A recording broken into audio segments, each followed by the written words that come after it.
नमस्कार। दिन भर की बड़ी खबरों में आपका स्वागत है। मैं हूं आंचल। आज इस बुलेटिन में बात होगी वक्फ कानून पर सुप्रीम कोर्ट में हुई सुनवाई की। सुप्रीम कोर्ट से बीजेपी को लगे झटके की।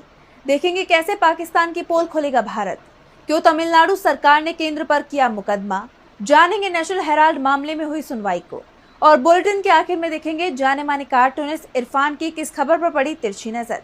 लेकिन दिन भर की तमाम बड़ी खबरों से पहले एक नजर आज की सुर्खियों पर। पूर्व ट्रेनी आईएएस पूजा खेड़कर को मिली राहत। सुप्रीम कोर्ट ने दी अग्रिम जमानत। यूपीएससी एग्जाम में धोखाधड़ी का है आरोप।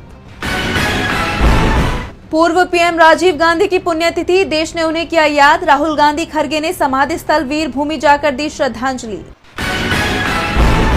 पीएम मोदी पर आपत्तिजनक टिप्पणी का मामला। लोक गायिका और यूट्यूबर नेहा सिंह राठौर पर बनारस में दर्ज हुआ केस। शिकायतकर्ता ने की देशद्रोह का केस चलाने की मांग। हरे निशान पर बंद हुआ शेयर बाजार। 410 अंकों की बढ़ोतरी के साथ 81,596 पर बंद हुआ सेंसेक्स, तो 129 अंकों की बढ़ोतरी के साथ 24,813 पर बंद हुआ निफ्टी। ये तो थी सुर्खियां। अब बात आज की सबसे बड़ी खबर की। वक्फ कानून के खिलाफ दायर याचिकाओं पर सुप्रीम कोर्ट में लगातार दूसरे दिन सुनवाई हुई। इस दौरान केंद्र सरकार ने वक्फ कानून पर अपना पक्ष रखा। सरकार की तरफ से सॉलिसिटर जनरल तुषार मेहता ने दलीलें पेश की। तो क्या कुछ हुआ सुनवाई के दौरान, देखिए इस रिपोर्ट में। सुप्रीम कोर्ट में दूसरे दिन भी वक्फ कानून पर सुनवाई हुई। पहले याचिकाकर्ताओं ने दलीलें रखी थी, वक्फ कानून की खामियां बताई थी, तो दूसरे दिन सरकार की तरफ से कानून के बचाव में दलीलें दी गई। चीफ जस्टिस बीआर गवई और जस्टिस ऑगस्टीन जॉर्ज मसीह की बेंच के सामने सॉलिसिटर जनरल तुषार मेहता ने सरकार का पक्ष रखा।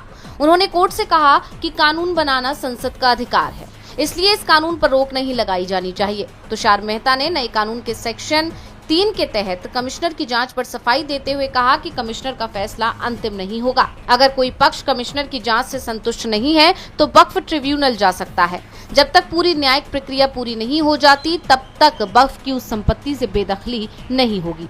तुषार मेहता ने कहा कि वक्फ का इस्लाम का जिक्र है, इस पर कोई विवाद नहीं है, लेकिन वक्फ इस्लाम का अनिवार्य हिस्सा नहीं है। केंद्र सरकार ने ये भी कहा कि अगर कोई संपत्ति सरकारी हो या उसे वक्फ बाय यूजर के तहत घोषित किया गया हो तो सरकार उसे वापस लेने का कानूनी अधिकार रखती है। ये कोई मौलिक अधिकार नहीं है। सरकार की दलीलों पर याचिकाकर्ताओं के वकील कपिल सिब्बल ने आपत्ति जताई। उन्होंने कहा कि वक्फ कोई टेक्निकल मामला नहीं है, बल्कि ये एक कौम की रूह है और उस रूह की हिफाजत की जिम्मेदारी संविधान करता है, न कि जिले का कोई कलेक्टर। वक्फ बाय यूजर प्रावधान को इतिहास से मिटाने की साजिश बताते हुए उन्होंने कहा कि 100 साल से कब्रिस्तान है पर कागज नहीं है, तो क्या मुर्दों की हैसियत अब कलेक्टर तय करेगा। अब 22 मई को भी इस मामले में आगे की सुनवाई होगी। जिस तरह से वक्फ कानून पर लगातार सुनवाई हो रही है, उससे एक बात साफ है कि कोर्ट इस मामले पर जल्द ही फैसला सुनाएगा। वक्फ कानून पर 22 मई को भी सुप्रीम कोर्ट में सुनवाई होगी। उम्मीद है कि कोर्ट फैसला सुना सकता है, लेकिन उससे पहले एक और मामले पर पूरे देश की नजरें टिकी हुई थी, जिस पर कोर्ट ने फैसला सुना दिया है।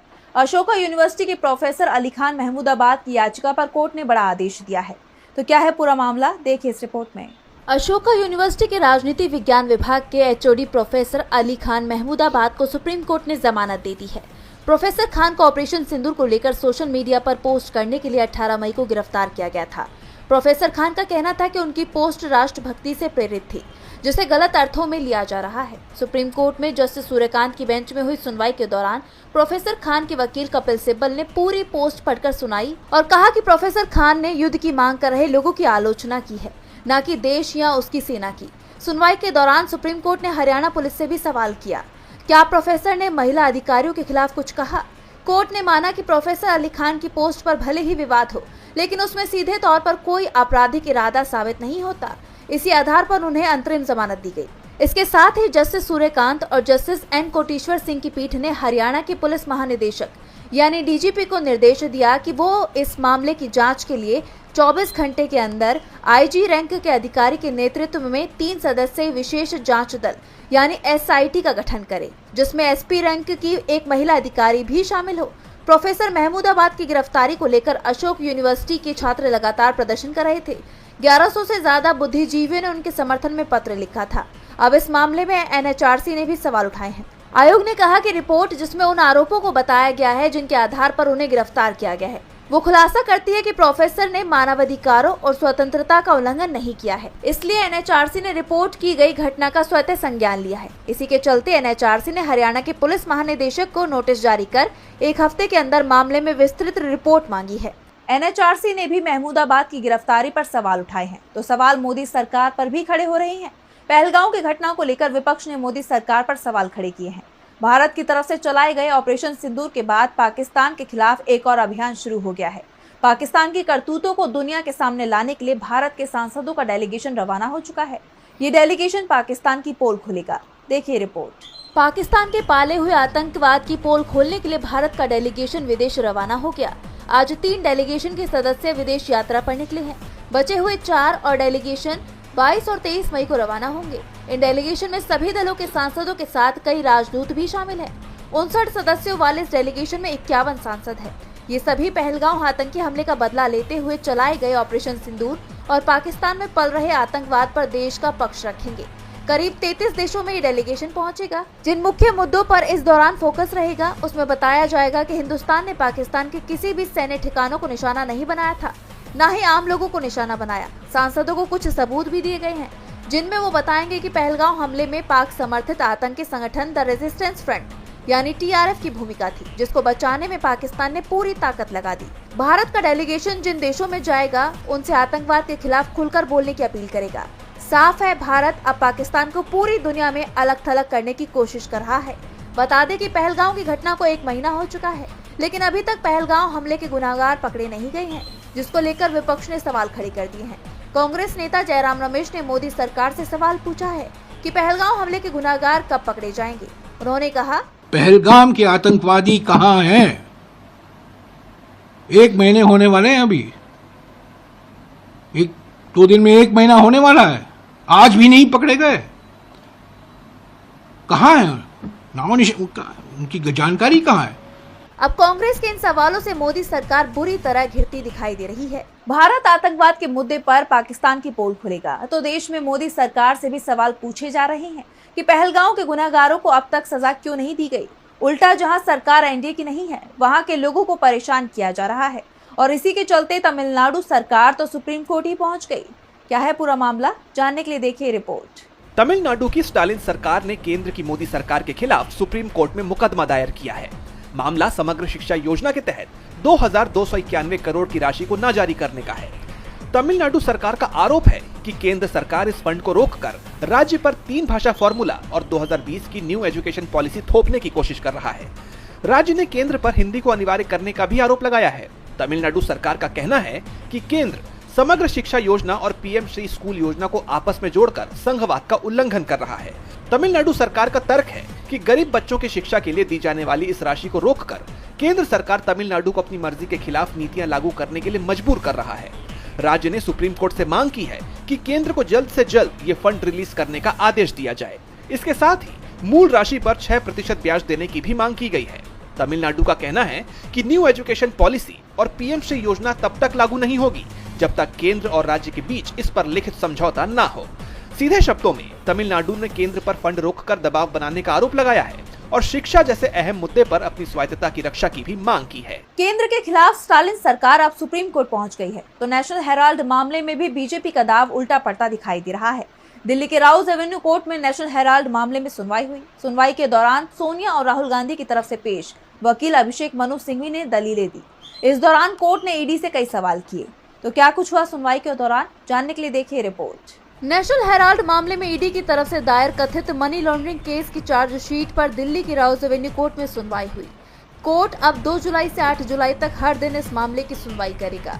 ईडी ने इस केस में कांग्रेस के senior leader Sonia Gandhi, Rahul Gandhi, Sam Pitroda, Suman Dubey, young Indian, Dotex merchandise private limited और सुनील भंडारी को आरोपी बनाया है। सोनिया गांधी को पहला और राहुल गांधी को दूसरा आरोपी बताया गया है। सुनवाई के दौरान सोनिया और राहुल गांधी की तरफ से वरिष्ठ वकील अभिषेक मनु सिंघवी ने कोर्ट से कहा कि उन्हें चार्जशीट की कॉपी अभी मिली है और इसे पढ़ने के लिए समय चाहिए, इसलिए सुनवाई जुलाई तक टाल दी जाए। लेकिन ईडी की तरफ से पेश एएसजी एसवी राजू ने इसका विरोध किया। राजू ने कहा कि चार्जशीट की कॉपी पहले ही दी जा चुकी थी और पिछली सुनवाई में कोई आपत्ति नहीं उठाई गई थी। अब सुनवाई टालने की मांग गलत है। हम आज ही सुनवाई के लिए तैयार हैं। कोर्ट ने साफ किया कि जिन आरोपियों के वकील ने वकालतनामा दाखिल किया है वही दलील पेश करेंगे। कोर्ट ने ये भी पूछा कि सैम पित्रोदा की तरफ से कोई वकील है या नहीं। अगर नहीं तो सुनवाई उनके बिना भी आगे बढ़ेगी। ईडी के वकील राजू ने कोर्ट को बताया कि आरोपियों के पास ऐसी संपत्ति थी जिसे किराए के रूप में मिलने वाला पैसा भी अपराध की आय माना जाएगा। ईडी के एक अन्य वकील जोहेब हुसैन ने कहा कि इस केस में अपराध से मिली संपत्ति की वैल्यू में बढ़ोतरी को भी आय में गिना जाएगा। दूसरी तरफ कांग्रेस का कहना है कि बीजेपी सरकार ईडी जैसी एजेंसियों का गलत इस्तेमाल कर रही है। उनका आरोप है कि ये केस विपक्ष के नेताओं को दबाव में रखने और उनकी आवाज दबाने की साजिश है। कांग्रेस का दावा है कि ये मामला पूरी तरह से राजनीति से प्रेरित है और इसमें कोई ठोस सबूत नहीं है। नेशनल हेराल्ड मामले में अब जुलाई में ही आगे की सुनवाई होगी, लेकिन एक बात साफ है कि इस मामले में अभी तक ईडी कोई ठोस सबूत पेश नहीं कर पाई है। ऐसे में बीजेपी का दाव फेल होता दिखाई दे रहा है, तो हाई कोर्ट के जज यशवंत वर्मा पर भी एफआईआर की कोशिश सफल होती नहीं दिख रही, क्योंकि सुप्रीम कोर्ट ने इस मामले में दायर याचिका को खारिज कर दिया है। तो क्या है पूरा मामला, जानने के लिए देखिए ये रिपोर्ट। दिल्ली हाई कोर्ट के पूर्व जज रहे जस्टिस यशवंत वर्मा के मामले में सभी की निगाहें सुप्रीम कोर्ट पर टिकी हुई हैं। कोर्ट में अब तक उनके खिलाफ कई याचिकाएं लगाई जा चुकी हैं। याचिकाकर्ता जस्टिस वर्मा की गिरफ्तारी की मांग कर रहे हैं, लेकिन सुप्रीम कोर्ट ने याचिकाकर्ताओं को करारा झटका दे दिया है। दरअसल सुप्रीम कोर्ट ने सरकारी आवास से नकदी बरामद होने के मामले में उनके खिलाफ प्राथमिकी दर्ज करने के अनुरोध वाली याचिका पर सुनवाई करने से इनकार कर दिया। सुनवाई के दौरान जस्टिस अभय एस ओका और जस्टिस उज्जवल भुइयां की पीठ ने कहा कि 8 मई को सुप्रीम कोर्ट की तरफ से जारी एक प्रेस विज्ञप्ति में अंकित है कि सीजीआई ने आंतरिक जांच समिति की रिपोर्ट और जज के जवाब को राष्ट्रपति और प्रधानमंत्री को भेज दिया है। पीठ ने ये भी कहा कि आदेश की मांग करने से पहले याचिकाकर्ता को उचित प्राधिकारियों के समक्ष अपना पक्ष रखकर अपनी शिकायत का निवारण करना होगा। इसलिए हम इस रिट याचिका पर विचार करने से इनकार करते हैं। इस स्तर पर अन्य याचिकाओं पर गौर करना आवश्यक नहीं है। आंतरिक जांच पैनल की ओर से जस्टिस यशवंत वर्मा को दोषी ठहराए जाने के बाद पूर्व सीजीआई संजीव खन्ना ने उन्हें इस्तीफा देने के लिए कहा था, लेकिन उन्होंने इनकार कर दिया, जिसके बाद संजीव खन्ना ने राष्ट्रपति द्रौपदी मुर्मू और प्रधानमंत्री नरेंद्र मोदी को पत्र लिखा था। जस्टिस वर्मा को इस विवाद के बीच दिल्ली हाईकोर्ट से इलाहाबाद हाईकोर्ट ट्रांसफर कर दिया गया था। बता दें कि एडवोकेट मैथ्यूज नेदुम्पारा और 3 अन्य लोगों की ओर से दायर याचिका में आपराधिक कार्यवाही शुरू करने की मांग की गई थी। इसमें कहा गया कि आंतरिक समिति ने जज के खिलाफ लगे आरोपों को पहली नजर में सच पाया है। याचिका में कहा गया है कि आंतरिक जांच से न्यायिक अनुशासनात्मक कार्यवाही हो सकती है, लेकिन ये लागू कानूनों के तहत आपराधिक जांच का विकल्प नहीं है। वहीं मामले में उपराष्ट्रपति जगदीप धनखड़ भी जस्टिस वर्मा मामले को लेकर सुप्रीम कोर्ट को घेर चुके हैं। अब सुप्रीम कोर्ट ने याचिका तो खारिज कर दी, देखना होगा कि आगे सुप्रीम कोर्ट का जस्टिस वर्मा को लेकर क्या रुख रहता है। सुप्रीम कोर्ट ने साफ कह दिया कि जांच रिपोर्ट राष्ट्रपति और प्रधानमंत्री के पास भेजी जा चुकी है। ऐसे में याचिकाकर्ता उनके पास जा सकता है। तो वहीं दूसरे मामलों में सुनवाई को लेकर कोर्ट वकीलों पर ही भड़क उठा, क्योंकि वकील का तर्क था कि अवकाश में सुनवाई नहीं हो, छुट्टी दे दी जाए। देखिए रिपोर्ट। सीजेआई बीआर गवई ने कोर्ट में केसेस के बैकलॉग के लिए जजों को दोषी ठहराए जाने पर नाराजगी जाहिर की है। उन्होंने कहा कि लोग जजों को ही पेंडिंग केसेस के लिए जिम्मेदार मान लेते हैं, जबकि हकीकत में वकील छुट्टियों में काम करने से कतराते हैं। दरअसल एक वकील ने अपनी याचिका को गर्मी की छुट्टियों के बाद सुनवाई के लिए लिस्ट करने की मांग की थी। इसी पर सीजेआई गवई भड़क गए और बोले, 5 जज छुट्टियों में भी काम कर रहे हैं, फिर भी बैकलॉग का इल्जाम हम पर लगता है। असल में वकील ही काम करने को तैयार नहीं होते। दरअसल सुप्रीम कोर्ट और हाई कोर्ट्स में जजों की छुट्टियां हमेशा चर्चा का विषय रहती हैं। सुप्रीम कोर्ट साल में 193 दिन काम करता है। जजों को साल में 3 बार छुट्टियां मिलती हैं। सबसे लंबी छुट्टी गर्मियों की होती है, जो मई के आखिर से जुलाई के पहले हफ्ते तक चलती है। पूर्व सीजेआई डीवाई चंद्रचूड़ ने कहा था कि छुट्टियों में बड़े संवैधानिक और कानूनी मसलों वाले केस निपटाए जाते हैं, क्योंकि तब ज्यादा वक्त मिलता है। होली और दीपावली के दौरान भी जज कुछ काम निपटाते हैं। बताते चले कि हाई कोर्ट्स में साल में 210 दिन काम होता है और जज अपने एनुअल लीव का कैलेंडर खुद तय करते हैं। जिला और ट्रायल कोर्ट्स में 245 दिन काम होता है और उनका कैलेंडर लोकल छुट्टियों पर आधारित होता है। सीधे शब्दों में सीजेआई का कहना है कि जज छुट्टियों में भी मेहनत करते हैं, लेकिन वकीलों की नानुकुर की वजह से केसों का बैकलॉग बढ़ता रहता है। और बुलेटिन के आखिर में देखेंगे जाने माने कार्टूनिस्ट इरफान की किस खबर पर पड़ी तिरछी नजर।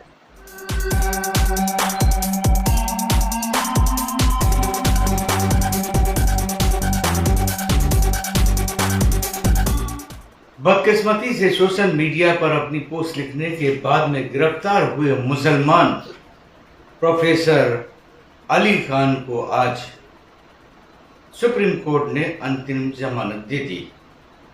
उम्मीद है सुप्रीम कोर्ट ने उनकी उस पोस्ट को पढ़ा होगा जिसको लेकर के बीजेपी की उस महिला आयोग की चेयरपर्सन ने उनके खिलाफ जो शिकायत लिखी थी उसको ज़रूर सुप्रीम कोर्ट ने पढ़ा होगा। ये दुख की खबर होगी उस महिला के लिए जिसने इस प्रोफेसर के ऊपर अपनी एफआईआर की और उसके अंदर जो कुछ भी लिखा हुआ था उसको शायद बिना पढ़े हुए, क्योंकि जब एक न्यूज़ एंकर ने एक टेलीकास्ट के दौरान उनसे बार बार ये पूछा कि मैडम आखिर आपको किस बात के ऊपर आपत्ति थी, उन्होंने ऐसा क्या लिख दिया था जिस पर आपने उनके ऊपर एफआईआर दर्ज की, तो उन्होंने ये बिल्कुल भी नहीं बताया। शायद उन्होंने समझने की भी कोशिश नहीं की कि वो क्या सवाल कर रही है। शायद उन्होंने प्रोफेसर की पोस्ट को पढ़ा भी नहीं होगा, पढ़ा भी होगा तो क्या सिर्फ उनका नाम पढ़ा था।